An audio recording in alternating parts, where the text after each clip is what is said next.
and welcome to another episode of Boundless Body Radio. I'm your host, Casey Ruff, and today we have another amazing guest to introduce to you now.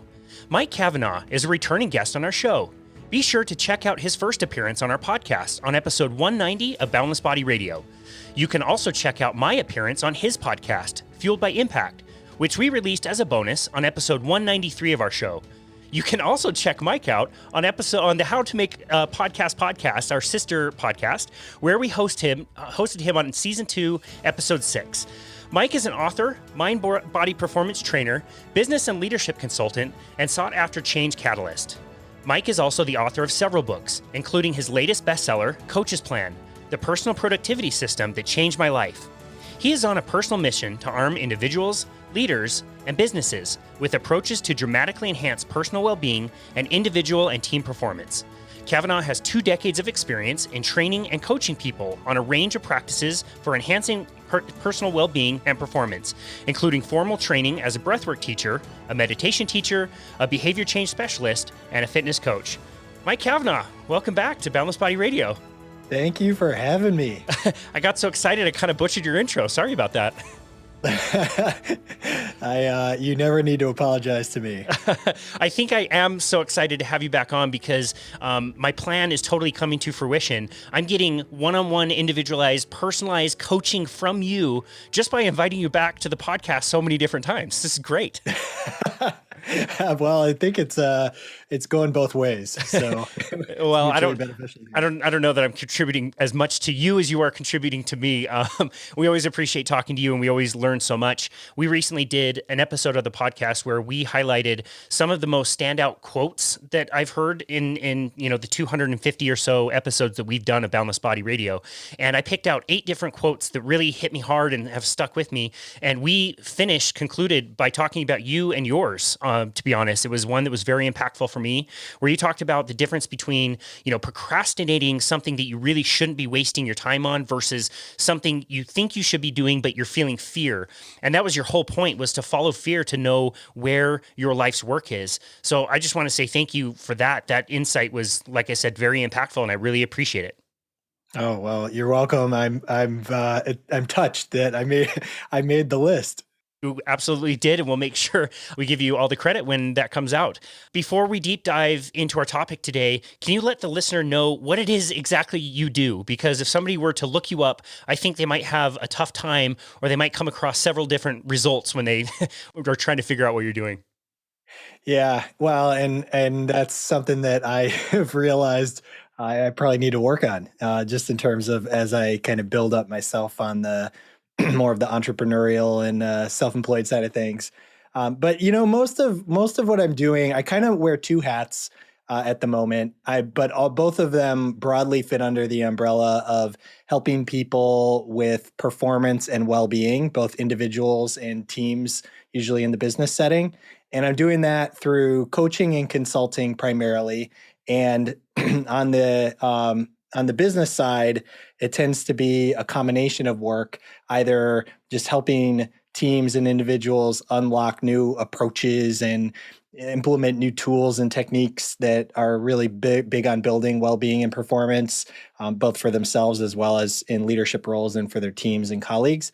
And then I also do a little bit of, because I have a background in business strategy, I still do a lot of strategy and leadership work. And so that's more like traditional, straight down the middle business type of work. So those are kind of the couple of things that I'm primarily doing. You made me curious. What are some of the common places where people get stuck in the corporate world? Just curious, like what things do you commonly see? Well, I think a big part of what happens is whether it's well-being or performance, most people, like what they think is, I just want to do better at my job, or, just basically performance tactics is kind of what I think draws people in. But it tends to be that the bigger drivers are, it's more like, all right, if I perform well, then I'm going to meet my goals and desires, and that's going to make me happy. And it's more the other direction that I'm interested in, because a lot of times when people are feeling their best, when they're functioning better as an individual, when they're functioning better as a team, more trust, more openness, more vulnerability, more, all these things that people don't tend to want to broach in a professional setting. Those are actually where a lot of the value gets unlocked, both in terms of enjoying work more, as well as enjoying, just in general life, feeling better about what it is that you're doing. Wow. How did you get into this space to begin with? It's a really unique position. You have such a unique message. Tell us a little bit about your story, in your professional career and how you ended up to doing what you do today. Sure. I mean, it's a bit of a winding journey for me, but I was initially kind of after graduate school, and I was always interested in the brain. And so I was studying neuroscience and actually was on track to get a PhD, and realized that the path I was on probably wasn't the right one in terms of ultimately ending up in more of a research type of setting. And so I decided to jump ship, and I didn't know what to do. And so I landed in business and got a job as a management consultant. And what ended up happening was, because I was working for these small companies, and in particular, one of the companies that I worked for, it was packed a real punch, like outsized punch for its size. And so I ended up getting kind of thrust in front of CEOs of very large, very well-known companies at a very young age.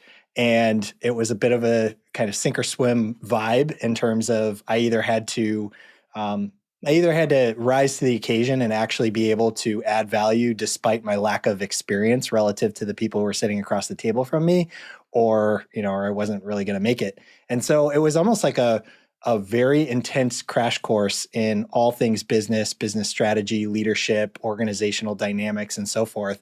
And so I did that for 10 years and just built up a lot of personal experience in leadership. And then I decided to try my hand at leadership itself. And so I took a jump over to the corporate side and actually was a corporate executive and worked in various leadership roles, culminating in kind of running a pretty large organization. And then I was laid off. And it was like this moment that had been building, because on the side of that whole journey, I had been, a personal trainer. I had been a meditation teacher. I had been, teaching breath work. And these were these practices that were really meaningful for me, and that I was just doing coaching on the side as almost like a hobby, as well as something that I would actually bring into the workplace to try to help people the way that they helped me, in terms of just being calm or being able to, push through your fears and those sorts of things. And then after I got let go, I had always had this like entrepreneurial itch, in part because of what you said. Like I maybe need to get more focused, but I'm so interested in so many different things. And a lot of, I think, what makes the most, what can be most powerful for people is what makes you you. And you are this collection of different interests and experiences. And when you weave all that together, nobody else has that unique intersection of all of those different things. And so you really are like the best at that, whatever that may be. And so while it's not necessarily easy to take that and then go tell people what it is or figure out a way to build a livelihood out of that, I think that takes time and you need to hone it. That's kind of where I'm at in my journey, is trying to live at that intersection of all these different things, my passions, what the world needs, and figure out a way forward that stays very true to myself, but also helps people along the way. And so that's kind of how you find me where I am at this moment in time. Wow. No, I love that. Have you listened to the audiobook Will, which is Will Smith's autobiography? No, I haven't. He makes the emphatic point that like you have never been before in the universe, that what you are currently right now has never been done before. And thus there's no real limits. And when people give you advice, that's just seeing, your life through their lens, but you have this like infinite amount of possibilities that you could do. And the universe works on magic, not necessarily based on logic. So that's such a cool point. And he just makes that point so emphatically. And so did you. I really love that. I want to know what was going on in your life at the point where you felt like you had the epiphany that you talk about in the book, Coach's Plan. When I had you on before and we talked, we asked you a few questions about Coach's Plan, but we didn't really do it justice for what an amazing system it is. And since I've bought the book and implemented implemented a lot of the things that you talk about in the book. I really wanted to have you on so we could deep dive about that. But I want to know first, like, where were you when you decided you needed to change or you had your epiphany? Yeah. Well, okay. So the moment came, I had, right after getting let go, I kind of took a little time to sort of sort through what it was that I wanted to angle myself toward and then set out down this path. And I had a couple of rough ideas of where I might go, but I knew that I needed to just get out there and start experimenting a little and see what I could learn and what would come of it. And so I did that. But so if you think about the moment in time, I went from just before that, I was a C-level executive at a at a manufacturing company that was fairly big, a couple thousand employees, about $1 billion in revenue, and I was running the product development and engineering organization, and so it was like 200 people. It was very big, complex. The company was going through a lot of change, and so it was like a quintessential transformational time for the company, and I was in this what was at that point a pretty high pressure leadership role while the company was going through a sale to a private equity company. Then boom, sale happens, new leadership comes in. I get let go and I go out down this path of basically being a one-man shop, experimenting with new things, some of which were actually quite outside what I had ever portrayed myself as in the past, starting from zero. I had no income, no real connections in terms of I had some, but nothing that was like ready made to kind of help me build what the new was. And meanwhile, then this was maybe 6 months into it, the pandemic hit. And so Man. all of the challenges that everybody is faced with respect to, working from home, in my case, a wife and 2 young children who are at home. And so it was all of going from like office leadership with a team and, lots of delegation to one-man shop, entrepreneurial, working from home. And what I found was that all of my typical ways of operating were not enough to get me to do what I needed to do. I was struggling with, I was very busy, but I was not necessarily really laser focused on the things that were most important. I was very prone to procrastinating things that were the things that were pushing me out of my comfort zone the most. Those would always get kind of kicked down the field a little bit. Oh, I'll get to that later. I'll get to that tomorrow. And then meanwhile, the pandemic and interruptions and distractions and challenges of adapting to that, I just was not getting things done very well. And I think I was struggling with things that I had never really struggled with in the past. Like, I was working out less than I ever had, as somebody with a fitness background. That was really strange to kind of see that bleed out of me. I was not eating as well. So there were also all these personal habits that were kind of falling by the wayside. And that was the low point. That was the moment that leads to the point in time that you were referencing. Wow. How afraid were you at this time? I mean, that's a lot of change in a short amount of time, which is the exact definition of trauma. Like what were you feeling internally during this time? I mean, I was feeling all the feelings, every single one of them. It was a combination of, there was certainly a lot of fear. I mean, there's always going to be fear and self-doubt and those things that question, but it's anybody who's ever gone through this, and you probably can relate to this yourself, but it can be a little bit of a roller coaster of your own making, or even just spontaneously what happens. But it's like you can be wake up and feel like I'm on top of the world. I'm gonna conquer the world today, and then 4 hours later you're just like questioning everything. Like, whoa, am I ever gonna make this happen? And so it's like it can be that even on a daily basis, the emotional roller coasters can be there, let alone from day to day and week to week.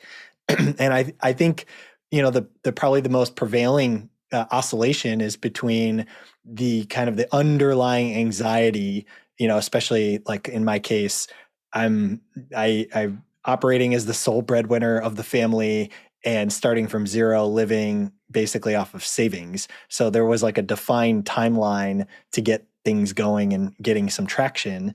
And so there was this sort of fears associated with financial insecurity and so forth that were coming up.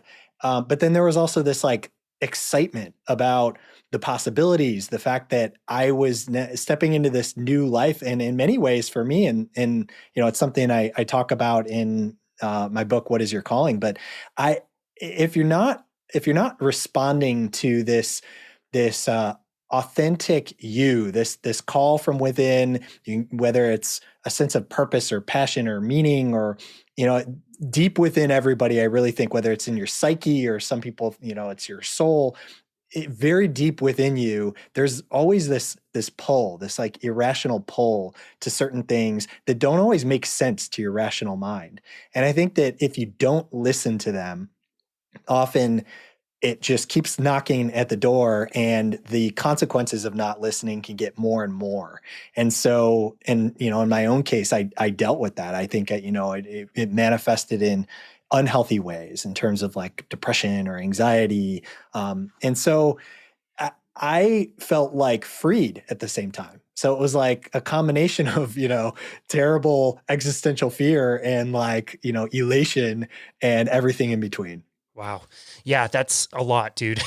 That's a lot to feel. You talk in your book very early on about your two selves. Can you tell us what you learned about yourself by learning about your two selves?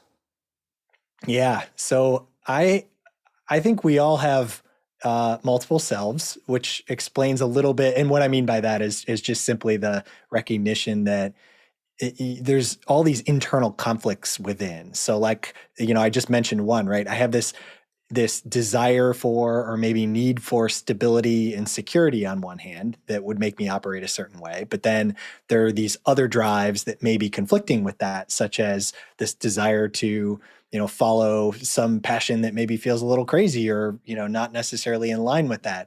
And so what I found was during these early days of my sort of solopreneurial adventure, I had one self that kind of it was like knew what I needed to do, whether it was the sum total of just all of the wisdom you have within the consulting and business. I mean, how many years have I spent out there telling people, helping people, here's what you need to do in terms of business strategy. Here's how you need to think about your distribution. Here's how you think about marketing. Business, it was like second nature to me in many ways. So I could tell myself, looking at my situation, here's the best shot you have. You should do X, Y, and Z. But then what would happen was the next day would roll around and, it wouldn't happen, or some of it would happen, or I would get distracted. Or so I started to recognize that I had, this one self who seemed to know what I should be doing, but then I had this other self who was not doing the things that I knew that I needed to do, which is, I think, a very common experience for people. Like, I want to go on a diet, and then, that you isn't the one who shows up, and when it's like nighttime and you're hungry and you open the fridge and you make a poor choice in that moment. That was my kind of recognition, was like, all right, I have these two selves, and they seem to be at odds with each other. And one of them seems to be winning out in the pivotal moment when I wish the other one would. That's very well explained. You give the title, Coach Mike, but also Player Mike, and you talk about the player coach. Can we go into a little bit more detail in that? Yeah. So, so the actual moment of this epiphany came as I was basically like, all right, I'm coaching people right now, which was a difficult to then realize. I was in need of coaching at that moment, and I said, okay, well, Mike, how would you be, if this was not you, step out of yourself and you're coaching somebody else, how would you coach them to, deal with this situation? How would you look at it? And so I started having this dialogue with myself, and it was really interesting to see that, yeah, okay, Coach Mike had some really good suggestions, and Player Mike, the one who needed to execute them, was sitting there listening, and there was this dialogue going back and forth in my head. And the epiphany came for me that, okay, but just because I know that in the moment there is some kind of breakdown that's going to happen. In this case, it happened at night. And so it was like a typical, I would reflect on things at the end of the day and say, okay, what went well, what didn't go well. And after a period of kind of going through a rut where enough wasn't happening, I had this realization. I said, okay, you know all the things you need to do. Why don't you build this into a plan that you basically turn off the and all of the game time decision making that you're making as a player when you're on the field, and let's actually create this separation that exists. Let's embrace the power of the coach in you, and let's say, all right, coach, you've got a role. You are the coach. You're not the player on the field. Do what you do best. Create the plan. And then on the other hand, Mike, the player, the person who's actually going to get up and execute the plan tomorrow, don't be the coach. Don't question the plan. Just follow the plan. Trust in the wisdom of coach's plan, this plan that coach set forward for you. And that was like a total aha moment for me. I felt like immediately knew there was like this glimmer of something that I touched upon that was like bypassing the issue that I was facing in that moment of not being able to follow through on the things that I knew I should do. Wow. So as the coach, I want to ask specifically, was it difficult to be objective with yourself and be honest with yourself in the way that you could coach another person? Was it difficult to do that for yourself? I think that, I think a tendency that I'll speak for myself, but this is something that I've also, I now have enough feedback from people who have, read the book or put the method into practice. So there's some of that I feel like, I kind of have that in the back of my head, and I can't separate the two entirely. But I'll just say one of the risks is we tend to be very hard on ourselves.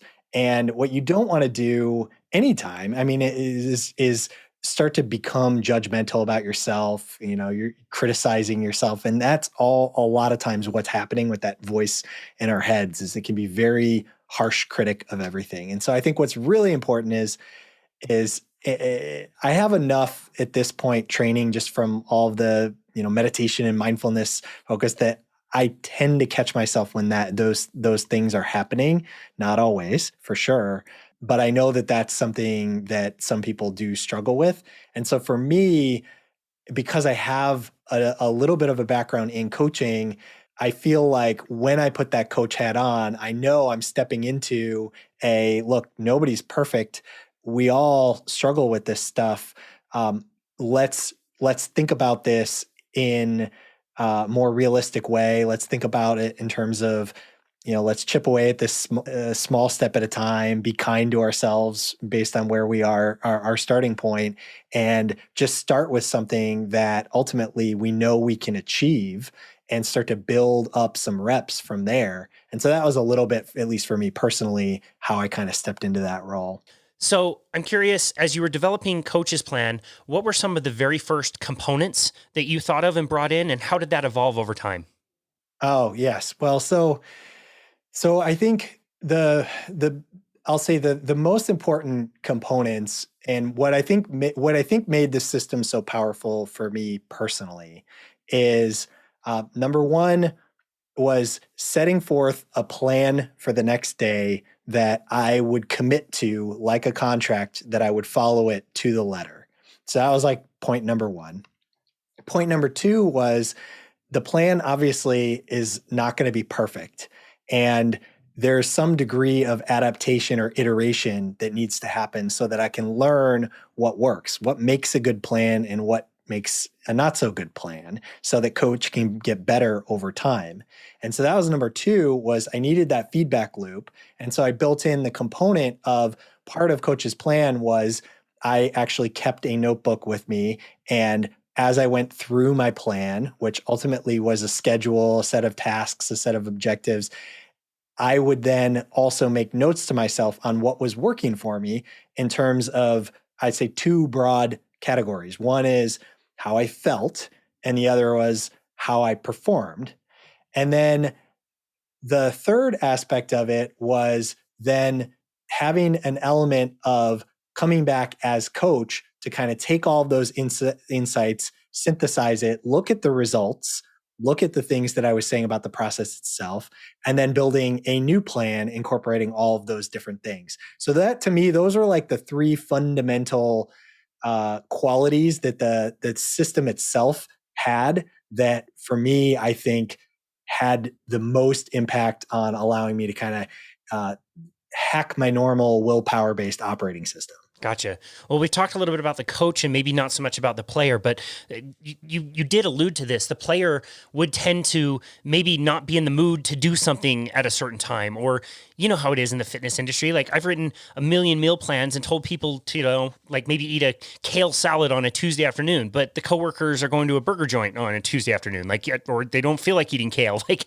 it's really difficult in the moment. What challenges does the player kind of face when he's dealing with the plan that the coach made from the night before? So I think there's the internal challenges and then there's the external challenges. So starting with more of just the internal challenges, and you just referenced exactly that phenomenon.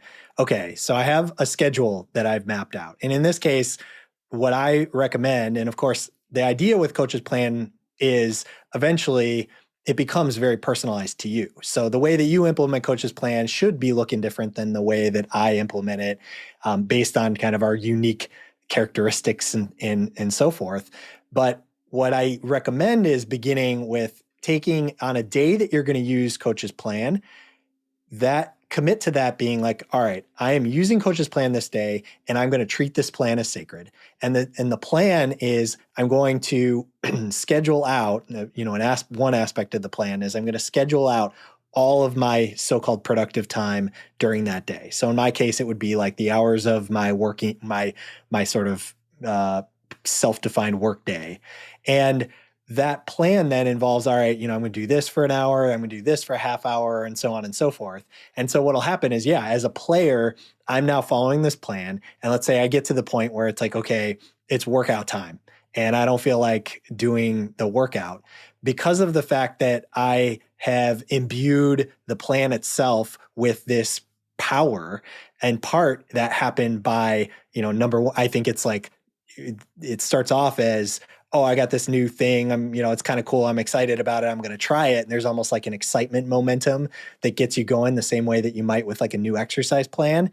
And so, but what happened for me was the first couple of days that I did it, I had results that were so much better than I would have expected, because not only was I actually following everything and getting these things done and kind of moving past a lot of the barriers that I had before, but I also found that it was like this huge psychological weight lifted off my shoulders. I think sometimes, especially if you're somebody who has some degree of autonomy about how you go about your day, you're actually making a ton of little decisions. Should I do this now? Should I do it later?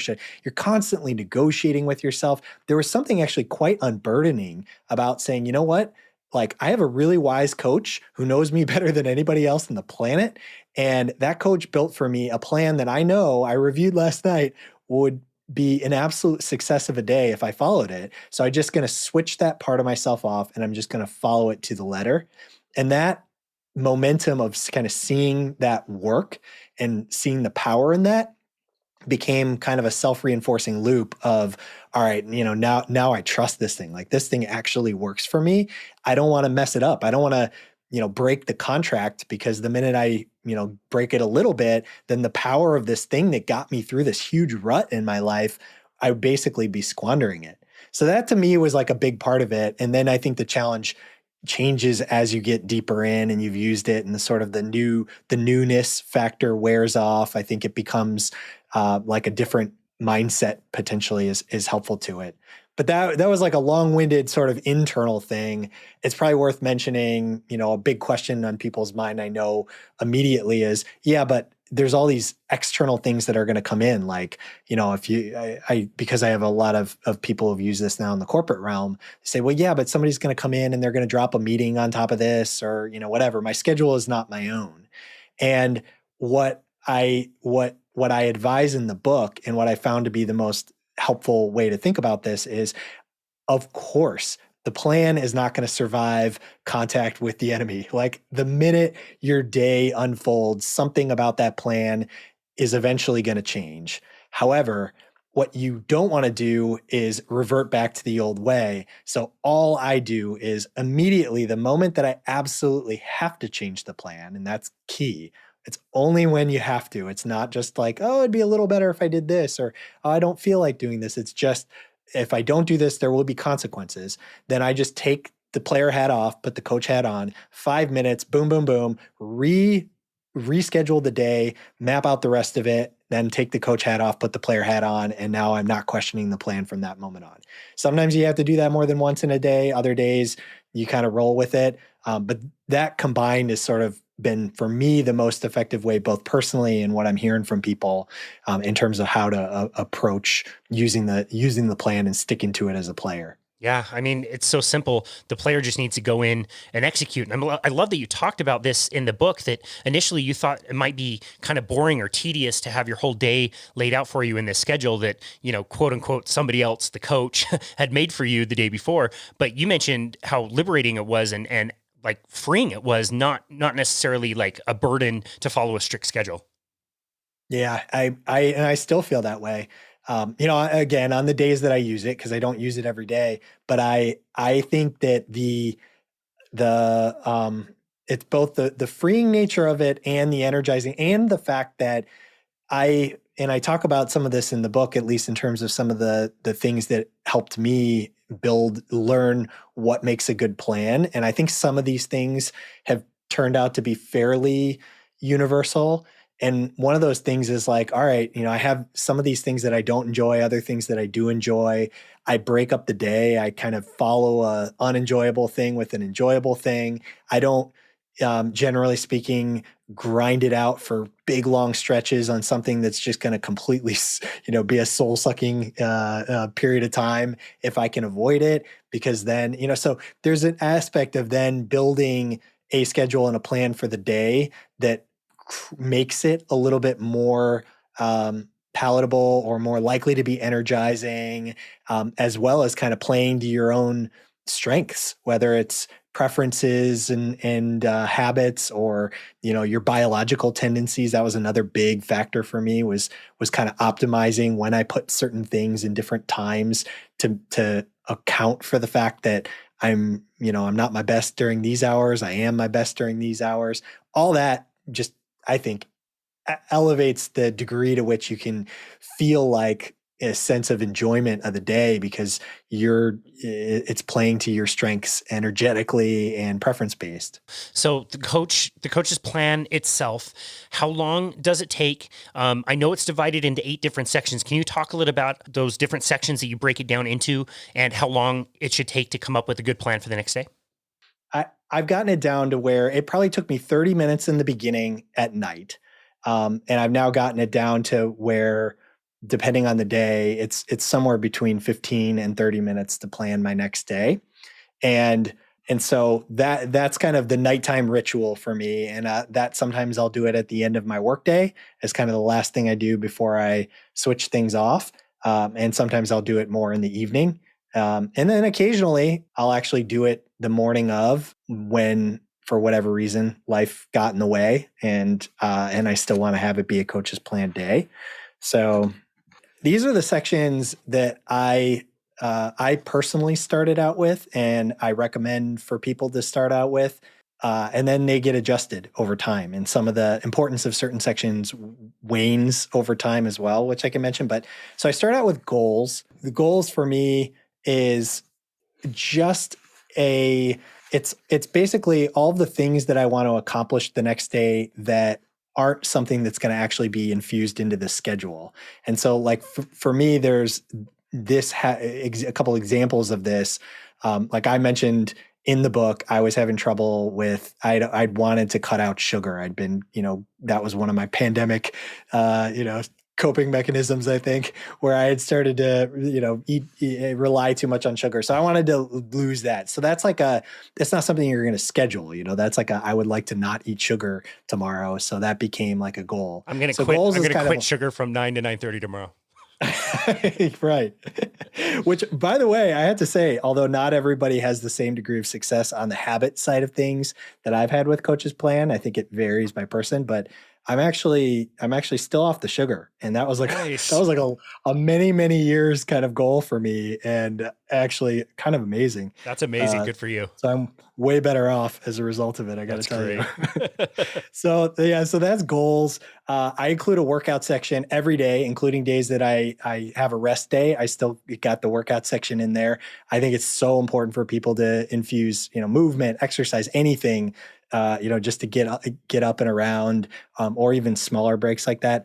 There's a section for to-do items. So this would be like your typical task list. I have some guidance in the book itself about what does and does not belong in there and how to think about that. Because I think a lot of times people don't set themselves up for success with the way they think about to do. But this would be just like all the kind of ideally must do's for the next day that you want to do. And you do actually schedule them into the next section, which is the schedule section as well. But there's something good about also just having the list form of it, because invariably we miscalibrate how much we're going to get done. And sometimes, not all of them are going to get done. And then that becomes something that you slot in for the next day. But next section, schedule, and that would be literally like from 9 to 9:30, I am going to have this call with so-and-so from 9:30 to 10, and from 1 to 1:45, I'm going to exercise or whatever the case may be. I have an ideas and notes section, and this is like anything that comes to you throughout the day that you just want to get down. I find, and part of this is just has to do with my livelihood and the nature of it, but I think it's good for anybody who like has an aspect of their life that has to do with tapping into creativity. If you have insights throughout the day, and I actually found that when I was like psychologically unburdened from Coach's Plan, I had a lot more of them. And so what I would do then is jot down these ideas, and it's like, all right, now they don't need to rent space in my brain. I can get right back to whatever I was doing during the task at hand. But I'm making sure that I'm logging all of that. Is And that then is that sorry to interrupt? Is that something that's done retroactively at the end of the day by the coach, or something that's done during the day by the player, as the day's unfolding? Yeah, that's good clarification. So this would be, I would be as a player writing down the ideas and notes throughout the day. And then what I would typically do is when the end of the day came around, and I was either in a Coach's Plan section, adopting the role of coach, or or I was just had it scheduled into my schedule itself. I would then take all of those and kind of file them wherever they needed to be. And so, in some cases it required it translating into some kind of action, or, it was like, I really need to make this phone call, or, it could even be personal epiphanies, like, call mom. Mm. So Yeah, that interesting. was, I would like to go reiterate ahead. too. Yeah, I just want to reiterate. You said something that's really important. Since implementing these things, you've actually had more insights. I think that's so interesting. Yeah, and I mean, have you had that experience? I know you've said you've adopted this, and we can come back to it, but I'm curious to hear some of your own kind of personal experience with it, and what you found has worked and what you found hasn't worked as well. Yes, I would definitely agree with you. That's why I really wanted to reiterate that point. I find that it takes off the pressure, the decision fatigue we talked a little bit about earlier. If I already know these are my work clothes, I wear my work clothes when I'm working, I don't need to make that decision every single day. Like, I know where my meals are. I know when things are scheduled out so much better. So yes, I have found also that it's given me more space, I guess, freedom to record things that I've been thinking about that seem to be really, positive and productive for sure. That's awesome. That's really cool. And you've heard that across the board with people you've worked with. It's it depends. I've had a retiree contingent who's actually adopted Coach's Plan, which they make me laugh, because they point out to me, they're like, yeah, I don't really need this so much, because I'm retired, time is on my side. And so no, yeah, I would say mostly yes. And I think that there's probably camps of people who have different experiences, I'm hearing, based on either the nature of their work, like people who are kind of working in a corporate versus people who are doing something more entrepreneurial, or, that would be like a couple delineations. There's definitely like a stage of life difference that I've noticed in terms of how people are using it and what they're telling me. But on the whole, I do think that it's been common experience for people that this notion of both what I hear most is like, not only does it feel amazing to kind of have everything mapped out, like you feel a sense of on top of things and sort of a sense of control that you don't normally feel. And that's, I think, really important for people who have lifestyles that are built around like meetings and email, where it feels like you're just constantly in reactive mode. There's something amazing about sort of taking control and mapping things out, such that I have executives tell me that, now because they're scheduling certain things in certain ways, they're finding that they have more time. They're able to get through email the way that they weren't before. They're not having people just come in and grab their time the way they used to. So there is something, I think, that's like unburdening that seems to be a common theme that I'm hearing from people. Wow, so cool. So how is the ideas notes section of Coach's Plan different from process observations, that section? So process observations is my section, or my name for the section that is the feedback on Coach's Plan itself. So this would be where you would write down anything that you notice about how your day is going and about the plan itself. And so this could be something like I didn't schedule enough time for lunch. It was too rushed. Or I need more time for email. Or I scheduled something too important during my late afternoon slump. I need to make sure that I do that in the morning.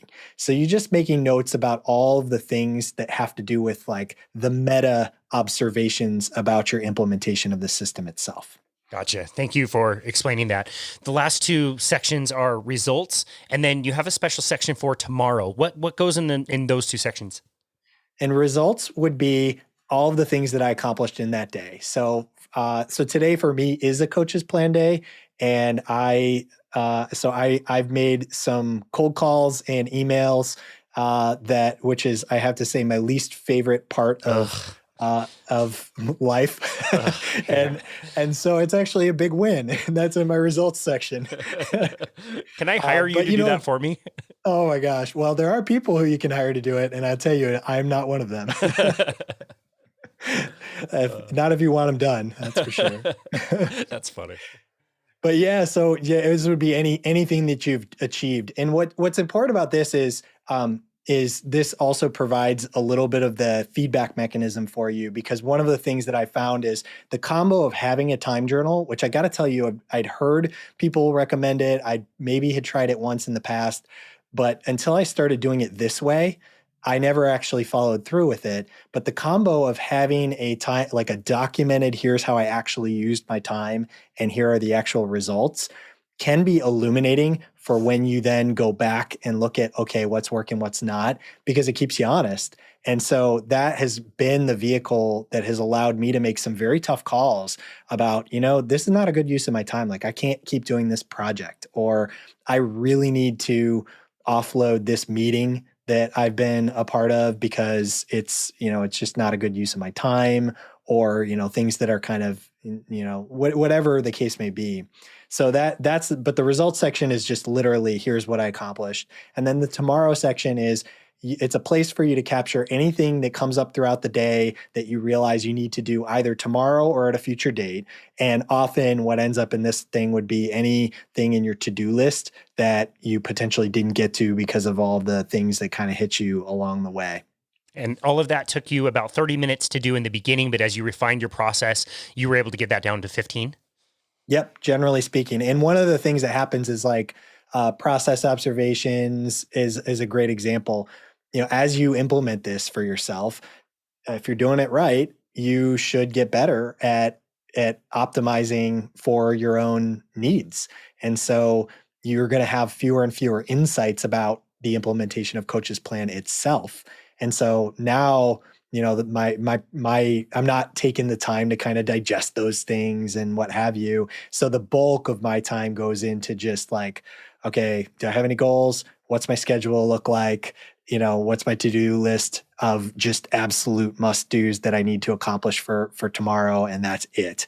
And that's pretty much, for me, generally about 15 minutes. Wow. Gotcha. Yeah. That's a good exchange of time, in my opinion.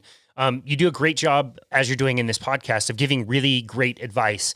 And, towards the end of the book, you have a few different lines of advice, which I really like. The first one, we've already kind of talked about a little bit, where yes, you can make this yours, but you highly recommend that you just stick with exactly the way that you, Mike, have said to do it before making alterations. I think that's really important to point out. Yeah, and again, it's not to be restrictive for people, but there's something about having a structure and a framework to embrace first that I think makes it more likely that you're going to have a successful launching point. So that's really the big recommendation for it. And it doesn't have to be for long, it can be for, 2-3 days, maybe a week.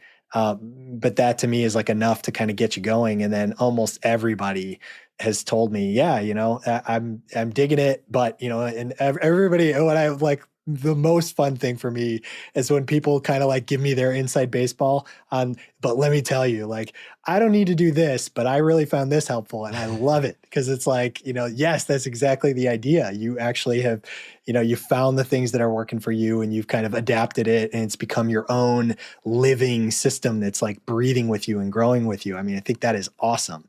That's great to know that we're all, speaking of coaches, we're all armchair coaches anyway. Totally. With one hopefully happy client. That's right. That's right. Oh, that's great. You talk about processes versus outcomes. And I think that's a really important thing to talk about as well. Why did you decide to include that? You even included a quote from the Tao, which is one of my favorite things to talk about. Can you tell us a little bit about focusing on processes, not outcomes? Yeah, and this I think is, we could do a whole podcast just on this. It's like one of my favorite things to talk about, and I'll just relate it back to that period where I was kind of in that rut.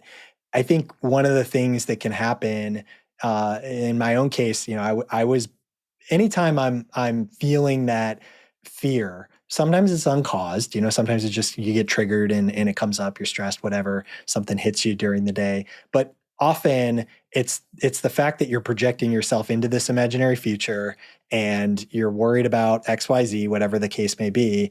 And, in my case at that time, it was like, well, am I going to ramp up in time? Am I going to, I'm going to have to, abandon ship on this dream of mine and go get a regular job? Am I going to have to all those types of fears all have to do with just getting ahead of yourself and looking at the outcomes. And because of my work that I've done in sort of this intersection between performance and well-being, and you obviously would know this yourself, just you study any peak performer, like anybody who is at the absolute top of their game in their domain. And the theme comes through so clearly that it's not that they don't have goals, but goals are like these, okay, I'm going to set it for myself. And this just is like guiding me to go there. But like what is actually consuming me from moment to moment throughout the day is just the process. Like it is the journey itself. It is in the moment. I'm channeling all of my inner energy, my physical energy, my psychological energy into the moment. And that is actually what unlocks the amazing performance. And it's also what kind of unlocks the sense of well-being that we get in the flow states that come about when you're really just entirely where you are right now. And so for me, I think what Coach's Plan did for me personally, and what it seems to be doing for other people who are sharing positive feedback with me, is that it's like a system that allows you to step into more of a process mindset. And all I have to do is follow the plan. If I follow the plan and I get to the end of the day, it doesn't matter what happens. Like that day is a win. And what you end up finding is like the same way that if you're a basketball player and you're just out shooting, hundreds of free throws every day, you're not thinking about like, am I going to be a 92% free throw shooter this season? Like that gets you nowhere. But if you're just out there, like all I got to do is I got to put my 100 free throws in for the day or whatever the case may be. That is how you get yourself to that level of performance. And it turns out that's also going back to that Tao Te Ching quote that you're referencing that is one of my favorites, do your work, then step back, the only path to serenity. I love it. Mm, Like, do your work, then step back. The yeah. only path to serenity is so powerful. And so for me, that has been like, that is the practice of a lifetime. And that's a big part of what I'm trying to infuse through the coach's plan system. Man, I love that. I still have a difficult time at the end of the day knowing when to finally close the laptop.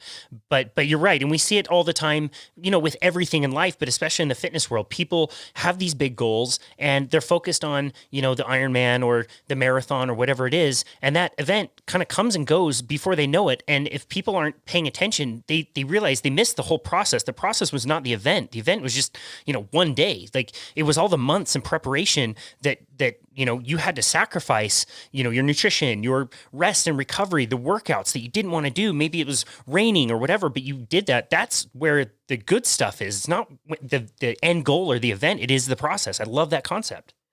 Yeah. Yeah. It is so, and it's not always easy because I think we've been conditioned to kind of step into that very, goal oriented, future oriented outlook. But it's so powerful when we can, I say, like, bypass that tendency. I'll be happy when, I'll be successful when I get this promotion, blah, blah, blah. Like all of those, it just ends up being chasing ghosts, doesn't it? Yep. Jay Worthy, both of our former guests, and your good friend, does such a great job talking about that. How he got the job that he always wanted, and realized the second he got it, like, oops, this may not be what I wanted. Yeah. Letters on the wrong wall. Yeah, totally. Wow. Yep. You talk also in the book about day tight compartments. What do you mean by compartmentalizing your days?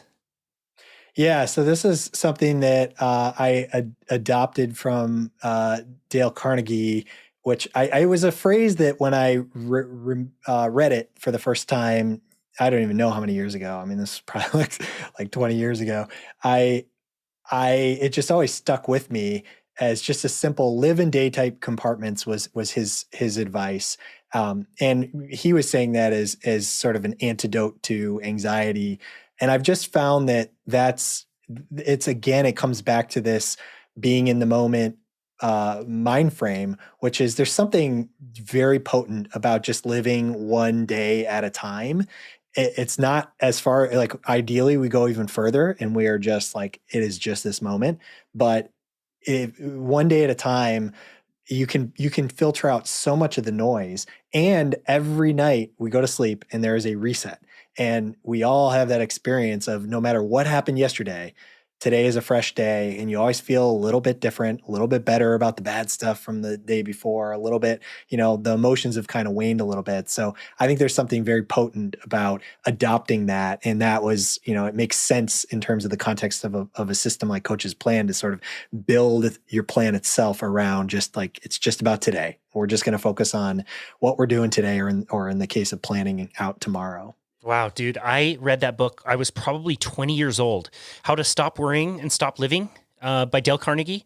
And I remember some of the concepts that he has in those first few chapters were like a 2x4 across my forehead, like so powerful. And I totally remember him talking about that. Like once your day is done, it's done, and throw it in a box and put it away. It's time for a new day. I love that. And I'm so glad that you included that in the book. I also want to ask you, the book, is not super comprehensive. It's 60, 70 pages long. It's very simple. It's not expensive. It's easy to implement, and it's really effective. Why was it so important for you to create a resource that was so easily implemented and easy to access? Well, I wanted, I feel like a lot of times there's almost like this drive as like people who are writing books or putting things out there to try to jam more stuff in. Sometimes even, it's not even necessary. It's more just like, length just to make it feel more substantive or something. And I wanted it to be completely stripped bare of all of that. And I just asked myself going in part because I wanted it to be really easy for somebody to pick up. Like I had this goal in mind of, if this was something that genuinely somebody could digest in an hour, like how easy is it for you to say, like, I go out for a cup of coffee with somebody and spend an hour.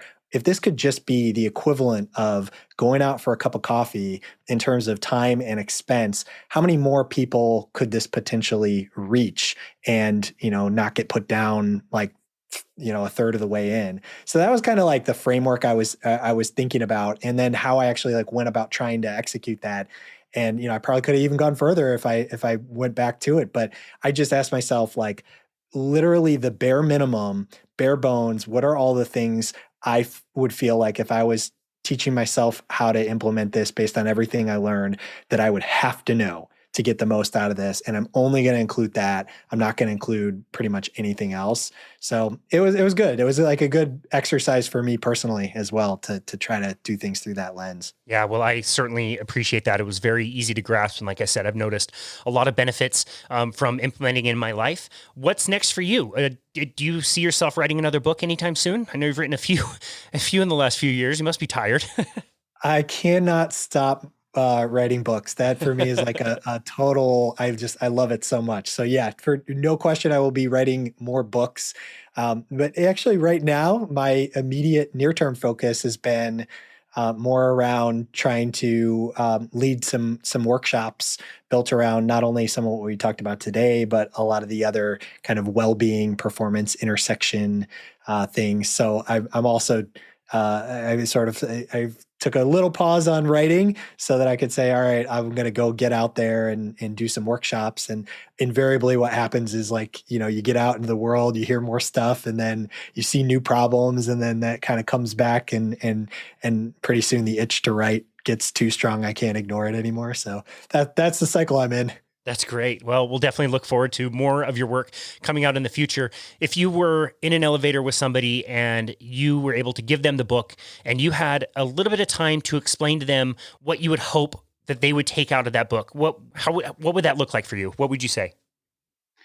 I think I would say that this is an opportunity to implement an experiment in your life, and whether or not you continue with it beyond a week or 2 weeks or 3 weeks, you will learn something of value that you will continue with from a lot longer than that. And that alone is probably worth taking an hour of your time to digest it. Could not agree more. Absolutely love that. Mike Kavanagh, this has been another wonderful hour of time talking to you. I so appreciate the time we get with you and so appreciate your work. Where would you like people to go to find you and your work and to find your book? Well, the pleasure has been all mine. I appreciate you having me. It's always an honor and just fun to reconnect with you. And the best place for people to go is my website, which kind of it's like the central routing place for everything. And that's MikeKav.com. So that's MikeKav.com. That's great. We will make sure to link that in the notes. Like I said, thank you so very much for all of your work and for taking the time to be on our show. At some point, I should probably compensate you for all of this life coaching that you're so generously No way. It's two-way. It's two-way street, man. We'll always give you a platform here. As long as I have life problems and I need a life coach, we'll definitely invite you on anytime. But seriously, man, thank you so very much for everything that you do and for putting this together. It's been a really good tool, and I've loved talking about it with the people that are in my life and around my life. So thank you so very much for everything you do, and thank you for coming on our show once again. Oh, thank you. And this has been another episode of Boundless Body Radio.